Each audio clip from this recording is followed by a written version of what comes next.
Hello. I had a 72-year-old male patient, and he was admitted to the hospital due to a right hip fracture. He was full coast status, and he had no known allergies.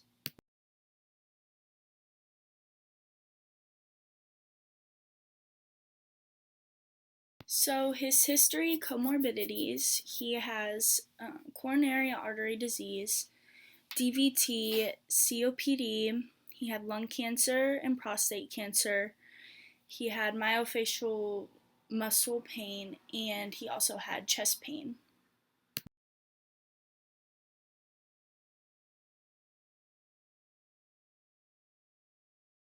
So here I have his vital sign trends. Upon admission, his blood pressure was 93/50, heart rate was 76, temperature was 97.5 degrees Fahrenheit. His respirations were 18, and his oxygen was at 96. And they had known pain scale for at the time. Uh, his current vital signs, when I took them, he had a blood pressure of 105/60, so it did increase. His heart rate was 74. His temperature was 97.5 degrees Fahrenheit. His respirations were 18. His oxygen was at 94. And when I asked about his pain, he had a 5 out of 10. And he was able to explain to me that his pain was coming from his right hip.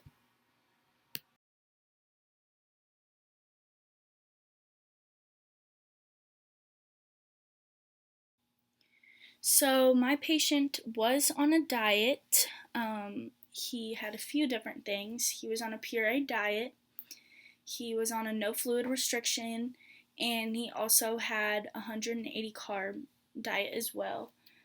When I gave him his breakfast, he was able to eat everything, which was really good because before I talked to his doctor and he wasn't eating that well.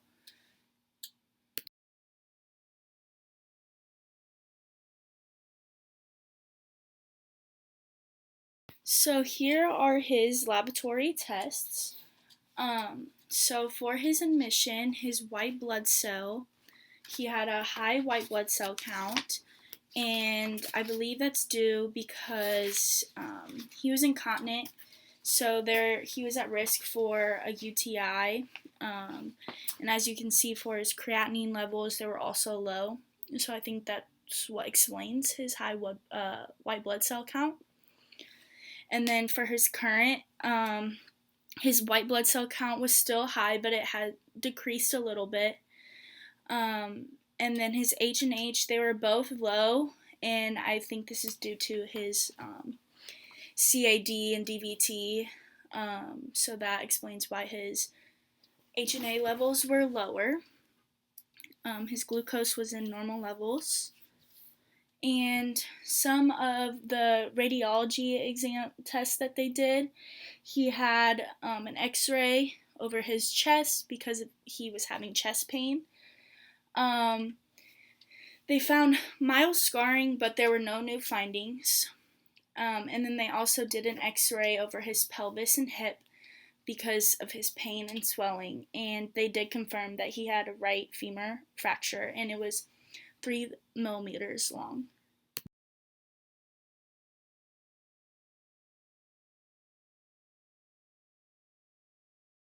Okay, so here I have his physical assessments and the most important ones. So for his neurological, he was awake and alert the entire time, but he was confused. He did have dementia, and he also possibly had hallucinations. At first, I wasn't sure, but I had talked to the doctor when she came in, and she asked me if he was still having hallucinations, and so that did confirm that he did. He would ask me things such as, is that a chicken on the ground?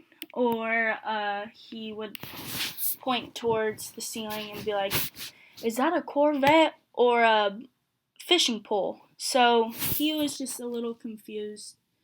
I just kind of went along with it because that's all that I really could do. His cardiac, he had a cap refill that was less than 3 seconds. His sounds were regular and clear, and his pulses were +1. They were a little weak.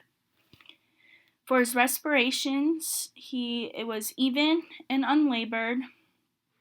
His upper left and lower left were diminished, but he did not have a cough.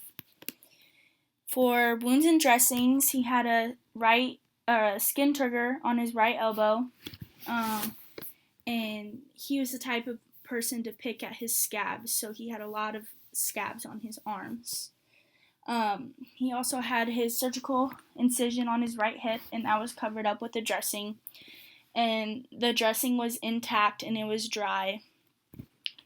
And then he also had a pressure injury on his lateral leg, but it was a stage 1, so I just made sure to keep an eye on it.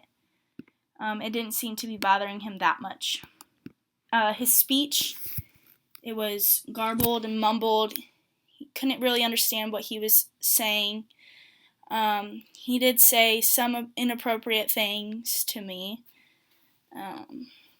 but most of the time like I said, he didn't really understand what was going on. For his psychosocial, his coping mechanisms were appropriate for his situation.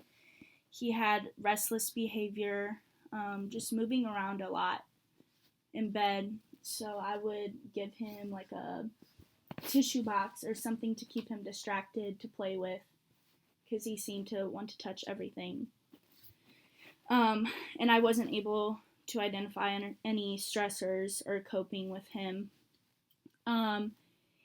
We did give him an in and out catheter. The doctor ordered for a urine test the day before, so and they never got to it, so we went in and gave him an in and out catheter, and he tolerated it pretty well, and we were able to get a good amount of urine out for that.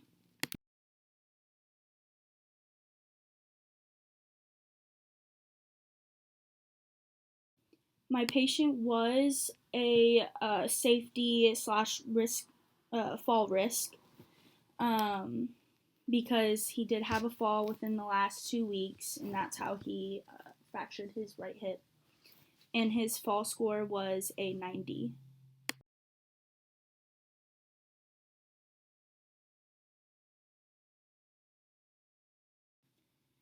So for his medications, I administered 9 different medications to him.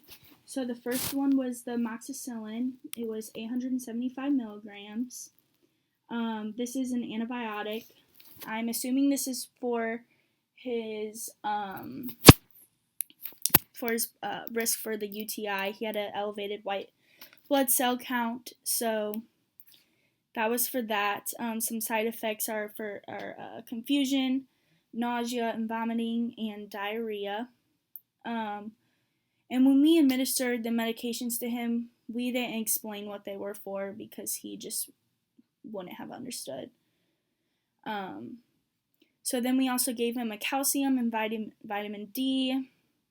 This is 1 tab oral, and this was just for like the functioning of his body bone formations.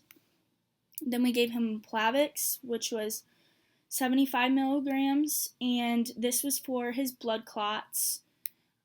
So some side effects was increased bleeding, shortness of breath, and little to no urination. So we would just need to continue monitoring his blood pressure and heart rate and his respirations, and a strict I&O for him. Then we move on to Docusate, which was a stool softener. Some side effects, any irritation or rectal bleeds, so just keep an eye on that. And there didn't seem to be any complications when we gave him a bed bath. Everything seemed to be good. We gave him Levinox. This was a sub-Q, and that was 40 milligrams, and this was also for his blood clots, his DVT. So same thing with his Plavix, keeping an eye on his blood pressure and heart rate and his respirations and INO. Then his ferrous sulfate, this was 325 milligrams. This was an iron, just to make sure blood oxygen is going to his organs. He had multivitamins, and then he had a polyethylene glycol. This was another laxative. So same thing, like I said before, with his stool softener. And then lastly, I gave him an oxycodone because he had mentioned he had a pain of 5 out of 10. And the side effects are hypotension, sedation, respiratory depression, and constipation.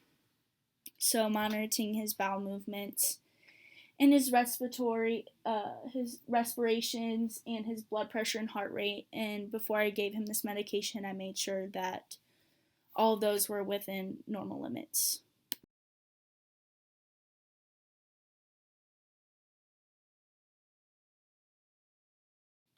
So some collaboration with this patient. He did have physical therapy and occupational therapy. When I was there, the physical therapist did come into his room and they're getting ready to get him up out of bed and into his chair, but we had to stop them because he needed his in and out catheter, so we could get that sent to the labs for the doctor. But I believe that they're going to put him in his chair and just go through different range of motions with him. Yeah.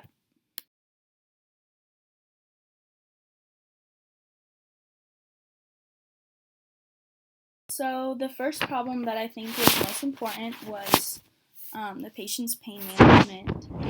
And that's when I went in and I gave him his oxycodone. And 30 minutes later, I asked him about his pain, and it got better. He said it went from a 5 to a 3. So after that, I continued to monitor his blood pressure and heart rate and respiration to make sure that they were all within normal limits. And giving them that medication, it seemed to calm him down more. And he wasn't as anxious and trying to move around as much.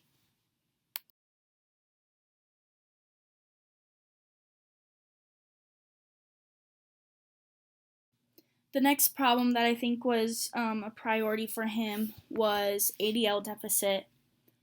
There wasn't a lot that I could do with him, but I did make sure that his environment was safe and clean.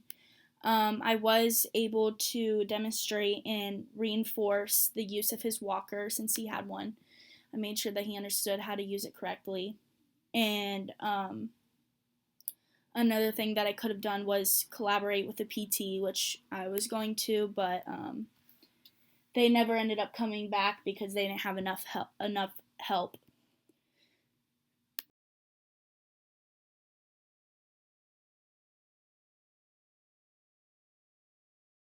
The last problem that I think was really important for this patient was that he had a knowledge deficiency, and mostly because of his dementia. He was able to comprehend where he was at when I asked him. He was able to state that he was in Muncie and at the hospital.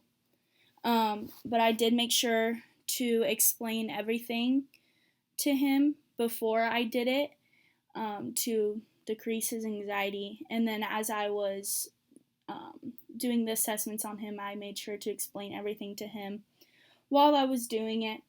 And then afterwards, I would see how he tolerated everything, and he seemed to tolerate everything really well with me. Overall, my reflection for the day,